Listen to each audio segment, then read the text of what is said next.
नमस्कार दोस्तों, स्वागत है आपका मेरे चैनल कॉमिक्स लाइफ में। शुरू करते हैं भेड़िया की अमर प्रेम सीरीज प्रेम बला। प्रेम एक तपस्या है, जन्म जन्मांतर की तपस्या। जो यह तपस्या कर सकता है, प्रेम करने का अधिकार केवल उसे ही होना चाहिए। अमर प्रेम में हमने देखा कि जंगल में बला लूं दिवस की प्रथा है। लोग अपने प्रियजनों की बलाएं अपने सिर लेते हैं। भेड़िया ने ली जैन की बला अपने सिर और जैन ने ली भेड़िया की बला अपने सिर। तुम्हारे लिए तो मैं जान भी दे दूंगी। अनायास ही ऐसा कहकर भेड़िया के अतीत के जख्मों को छेड़ बैठी थी जैन। तब भेड़िया ने उसे सुनाई सुकन्या के अमर प्रेम की प्रेम गाथा। अब आगे। सम्राट भूकरक ने कहा, उफ सेनानायक ब्रह्मा, ये चाल भी विफल हो गई। मैंने सोचा था तुम्हें मुसोली भेड़िया के रूप में कोबी के पास भेजूंगा और प्रेम ऋतु के नाम पर कोबी को गुमराह करके उसके प्रेम की भावनाओं को भड़काऊंगा। जैन हमेशा से कोबी और भेड़िया के बीच विवाद का कारण रही है। मैं इसी स्थिति का लाभ उठाकर उन दोनों को बगावत, नफरत, प्रेम और प्रतिशोध की अग्नि में जला डालना चाहता था और ऐसा हो भी चुका था। कोबी अधिकार जताकर अपनी पत्नी जैन को अपने साथ ले भी गया था, किंतु फिर कोबी स्वयं ही जैन को भेड़िया के पास छोड़ाया। अब क्या पूरे जंगल में आग लगा दूं उन दोनों का अंत करने के लिए? ब्रह्मा ने कहा, आप ऐसा क्यों कह रहे हैं सम्राट भूकरक? गुरु भाटिकी ने तो लगभग आपको मार ही डाला था। निशाचरों की सेना आपके लगभग निर्जीव से हो चुके शरीर को गुरु निशाची के पास लाने में सफल हो गई थी। गुरु निशाची के उपचार से जी तोड़ श्रम के पश्चात आपके प्राणों में पुनः जैसे जीवनदायिनी शक्ति का संचार हो चुका था। गुरु निशाची ने कहा, सूर्य शक्ति की कृपा से आप सम्राट संकट से बाहर निकल चुके हैं, किंतु सम्राट की मूर्छा टूटने में कितना समय लगेगा यह कहना अभी कठिन है। ब्रह्मा ने कहा, जीवन लौट आया है तो चेतना भी लौट आएगी। दीर्घकाल की मूर्छा के पश्चात जब एक दिन आपकी चेतना लौटी। सम्राट भूकरक ने कहा, सेना तैयार करो सेनानायक ब्रह्मा, कोबी को उसके गुरुराज भाटिकी सहित नेस्तनाबूद कर डालूंगा मैं। वुल्फानों पर चढ़ाई कर दी गई, किंतु वुल्फानों तो पहले ही तबाह हो चुका था। सम्राट भूकरक ने कहा, मुझे वुल्फानों की तबाही से कोई लेना देना नहीं है सेनानायक ब्रह्मा। मेरी पुत्री सुकन्या ने ताज कोबी को सौंप दिया था। कोबी और गुरुराज भाटिकी के शव भी वुल्फानों में भी यहीं कहीं पड़े होंगे। मुझे किसी भी मूल्य पर वो ताज वापस चाहिए।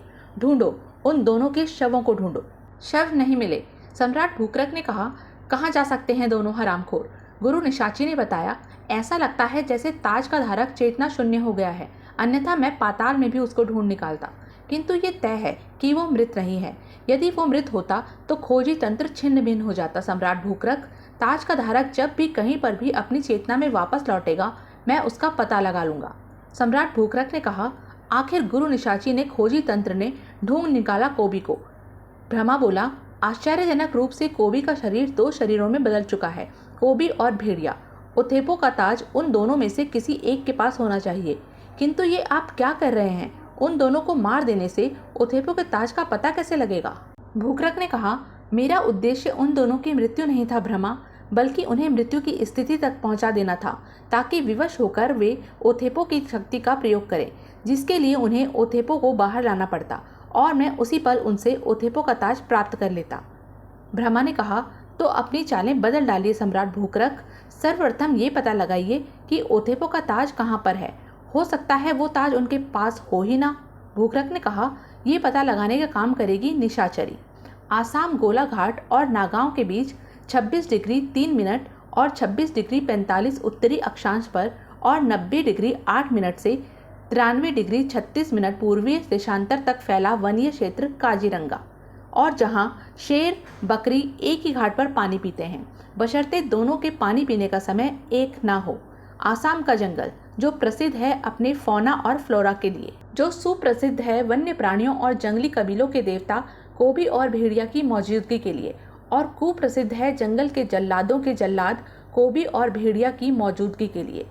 भेड़िया सोचने लगा, खाली समय में अभ्यास के लिए एक वृक्ष से दूसरे पर, दूसरे से तीसरे पर, तीसरे से चौथे पर छलांगे लगाता हूँ, और ऐसे प्रत्येक अभ्यास के पश्चात मेरी इस कला में और तीव्रता आ जाती है।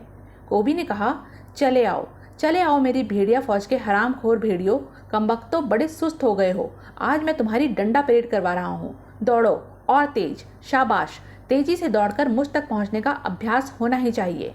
बलालू दिवस, तंत्राल बलाएं। तंत्राल ने कहा, प्रेम करना मना है। जहाँ भी दिखेंगे प्रेमी युगल, वहाँ उन पर छोड़ूंगा बलाएं। चल सतरंगा, दौड़ लगा। अपनी उस धोखेबाज प्रेमिका चैल को भी तो ढूंढकर खत्म करना है मुझे। उसके टुकड़े तो मैं जंगल में चारों तरफ फेंकूंगा, ताकि भविष्य में कोई भी स्त्री प्रेम के नाम पर किसी को धोखा देने का साहस न कर सके। एक युवती ने अपने प्रेमी से कहा, प्रिय, 7 जन्मों के साथ की बातें बाद में करना, पहले इस जन्म में तो साथ दो। तंत्राल ने युवती से कहा, तुम सब स्त्रियां मकड़ियां होती हो जो पहले प्रेम का जाल बुनती हो, उसके बाद जब प्रेमी जाल में फंस जाते हैं तो तुम उसके प्रेम को निगलकर दूसरे शिकार की तलाश करती हो।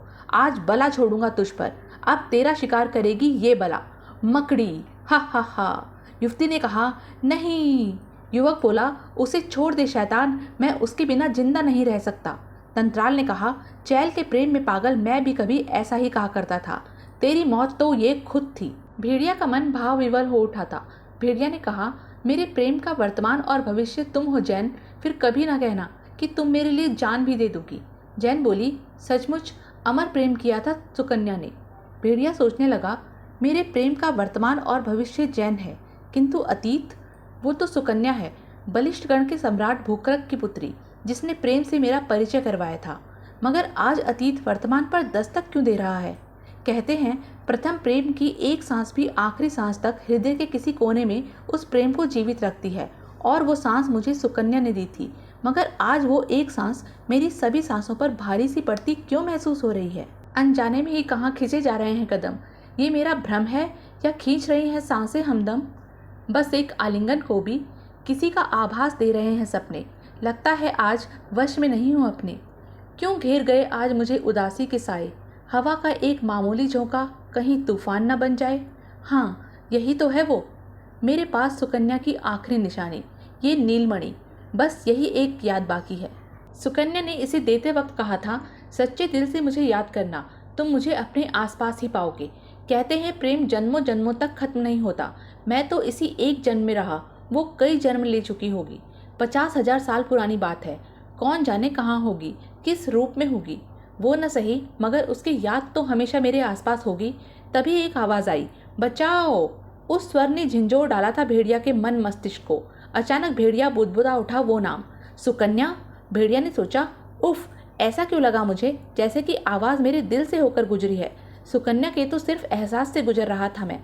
ये चीख की आवाज़ सुकन्या की कैसे हो सकती है? शायद उन पलों में दीवाना हो गया था मैं। आज मेरे लिए सुकन्या के प्रति ये दीवानगी गलत है, क्योंकि मेरे प्रेम पर सिर्फ और सिर्फ जैन का हक है। तभी लड़की चिल्लाई, उफ। लड़की घोड़े से उछलकर सीधे उसकी गोद में आ गिरी थी। भेड़िया के जहन में फिर जैसे घंटियां सी बज उठी थी।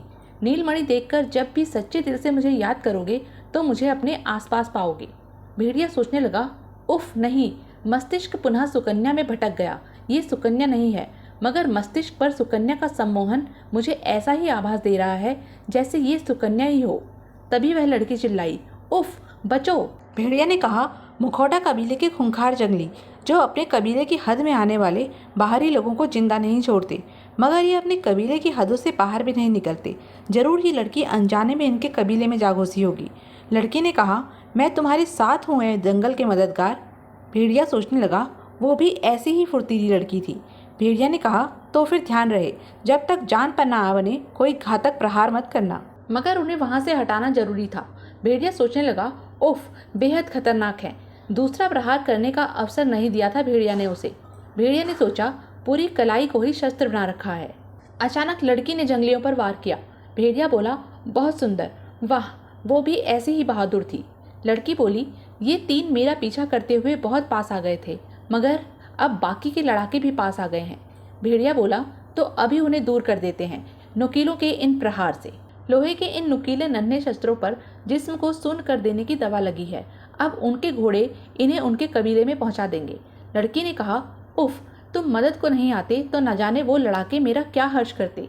तुम्हारी बहादुरी की जितनी तारीफ की जाए उतनी कम है। क्या पूछ सकती हूँ कि कौन हो तुम और यहाँ बियाबान में क्या कर रहे हो? भेड़िया ने कहा, मेरा नाम भेड़िया है। लड़की बोली, तुम भेड़िया हो?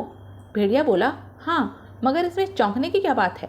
लड़की ने कहा, मेरा नाम पराक्षी है भेड़िया। मैं जंगली और प्राचीन लड़ाके कबीलों पर रिसर्च कर रही हूँ।